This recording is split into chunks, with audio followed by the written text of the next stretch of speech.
చెప్పినట్లేదు కదా, ఎవరికి పెట్టుబడి పెడుతున్నారు? మౌలిక వసతుల కల్పనకు పెట్టుబడి అని చెప్పలేదు. కాగు చెప్తున్నటువంటిది ఖర్చు ఎక్స్పెండిచర్ అయితే గతం కంటే భారీగా పెరుగుతున్నది అన్నటువంటిది. ఈవెన్ వాళ్ళ ఆంధ్రజ్యోతి రాసింది కూడా అప్పుడే రెవెన్యూ లోటే దాదాపుగా 40,000 కోట్లు, 30,000 కోట్లు ఏడాది మొత్తం అనుకుంటే 46,000 కోట్ల దాకా ఇప్పుడు ఈ 6 నెలల్లోనే జరిగిపోయినాయి అని చెప్తుంది. అంటే ఇంకా రెవెన్యూ లోటు అంటే ఏంటి? మనం ఆదాయం ఏంటి, ఆ తర్వాత వచ్చేవి ఏమేంటి అంటే ఆదాయం అంటే మనకి పన్నుల రూపంలో కేంద్ర ప్రభుత్వం నుంచి వచ్చేవి వాటాలు ఇవన్నీ కలిపి వచ్చేది రెవెన్యూ. లో ఖర్చు అంటే ఏంటి? మనం పెట్టేటటువంటి జీతాలు, ఇతర ఖర్చులు, ఇవన్నీ. మిగతా ఈ రెండింటి మధ్యన ఉండేటటువంటి గ్యాప్ అనేటటువంటిదే ముఖ్యం. అది డబ్బులు ఉండాలి మన చేతిలో. డబ్బులు మిగులు కాదు కదా, లోటు కాదు కదా. రెవెన్యూ లోటు అనేది దారుణంగా ఉంది.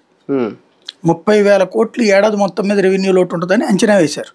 కానీ 6 నెలలకే 46,000 కోట్లు, 42,000 కోట్లు అంటే ఇంకా అసలు ప్రభుత్వం ఎట్లా నడుపుతారు? ఇంకా ఈ ఏడాది పొడుగున అంటే ఇంకో 40,000 కోట్లు వేసుకోండి, 6 నెలలకు ఎట్లా అయిందంటే అప్పుడు దగ్గర 80,000 కోట్లు రెవెన్యూ లోటు అనేది భారతదేశంలో ఏ రాష్ట్రానికి లేదంట.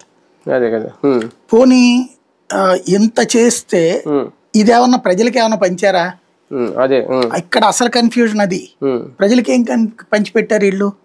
ఇప్పుడు ఇదివరకు నవరత్నాలు ఫస్ట్ ఇయర్ లోనే ఉంది 45,000 కోట్ల వరకు, అది కంటిన్యూ అవుతా వచ్చింది.